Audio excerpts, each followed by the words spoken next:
আজ থেকে আর কৃপণতা করব কোনো কাজেই না। কৃপণ যেই ব্যক্তিরা আছে ওদের সাথে চলাফেরা করব না, কারণ কামা তাদিনু তুদানু, যেমন কর্ম তেমন ফল। কৃপণের সাথে চলবা, নামাজিওয়ালার সাথে চলো নামাজিওয়ালা হবা, চোরের সাথে চললে চোর হয়ে যায়, ডাকাতের সাথে চললে ডাকাত হয়ে যায়। কৃপণ ব্যক্তির সাথে চলতে চলতে এই বান্দাও কিন্তু কৃপণে পরিণত হয়, ঠিক কিনা জোরে বলেন?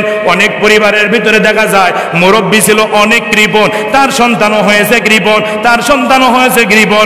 এখন গোটা মহল্লার ভিতরে কৃপণ পরিবার বলে পরিচিত হয়ে যায়, আছে না নাই?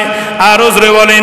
স্বামীও যদি কৃপণ হয় দেখবেন স্বামীর সাথে থাকতে থাকতে স্ত্রীও কৃপণ হয়ে যায়, ঠিক কিনা জোরে বলেন? এই জন্য কৃপণতা করব না, কৃপণদের সাথে চলাফেরা করব না, কৃপণদের সাথে ছেলে মেয়ে বিবাহ দিব না, কৃপণদের সাথে কোনো কথাই বলবো না। এটা আমি বলি না, রাসূল পয়গম্বর চরিত্র গঠনের একটা কিতাবের ভিতরে স্পষ্টভাবে নাসাই শরীফের 3112 নম্বর হাদিসের মধ্যে বলেছেন, কৃপণদের সাথে চলাফেরা করবা না, কৃপণদের সাথে উঠা বসা করবা না, কৃপণদের সাথে আত্মীয়তা করবা না, কারণ কৃপণের পক্ষে আমার আল্লাহ নাই, কৃপণদের পক্ষে আমার রাসূলও নাই। আল্লাহ আর রাসূল যেখানে নাই, আমি ইসলামের মুসলমানের সন্তান হিসাবে কৃপণের পক্ষ নিয়ে কখনো সাপোর্ট করতে পারি না, ঠিক কিনা জোরে বলেন?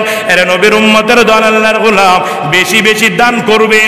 আর একটা বিষয়, অনেক ব্যক্তিদের মাঝে দেখা যায় বাড়ির ভিতরে আত্মীয় স্বজন, মেহমান, আহাল পরিবার আসলে রাগ হয়ে যায়, কপাল দলা হয়ে যায়। কিন্তু রাগ করবেন না রে বাবা, আল্লাহর রাসূল পয়গম্বর বলেন, যেই পরিবারে যেই ব্যক্তির কাছে যত মেহমান আসা যাওয়া করে আল্লাহর রহমত তত বেশি নাজিল হয় ওই পরিবারে।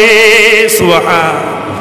অনেক ব্যক্তি আছে আত্মীয় স্বজন আসলে, মেহমান আসলে রাগ হন না, না না, হাদিসের মধ্যে আছে যেই পরিবারে যখন আত্মীয় স্বজন আহাল পরিবারের ভিতর থেকে মেহমান আসে, মনে করবেন তখন সে তার সাথে সাথে আল্লাহর রাসূল বলেছেন রহমত নিয়ে এসে আপনার ঘরের ভিতরে ঢুকালো। সকলে বলে সুবহানাল্লাহ। ভাই যার রিজিক শেষে কয় না, যার রিজিক শেষেই আনে আল্লাহর দরবার থেকে, তা ওই ব্যক্তি আসবে ওই ব্যক্তির রিজিক নিয়ে, আমার রিজিক খাবে নাকি ভাই? অতএব এজন্য খুশি হবেন, উদারতা মন করবেন, দেখবেন আল্লাহ তাআলাও আমাকে আপনাকে কবুল আর মঞ্জুর করবেন।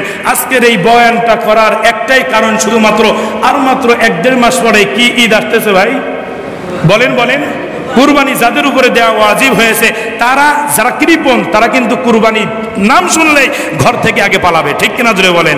এজন্যই কিন্তু এ বিষয়ে বয়ান। 2 নাম্বার, এখন সবার ফসল উঠতেছে, ফসলের কিন্তু মাসআলা অনুযায়ী ওষুধ দেওয়া লাগে।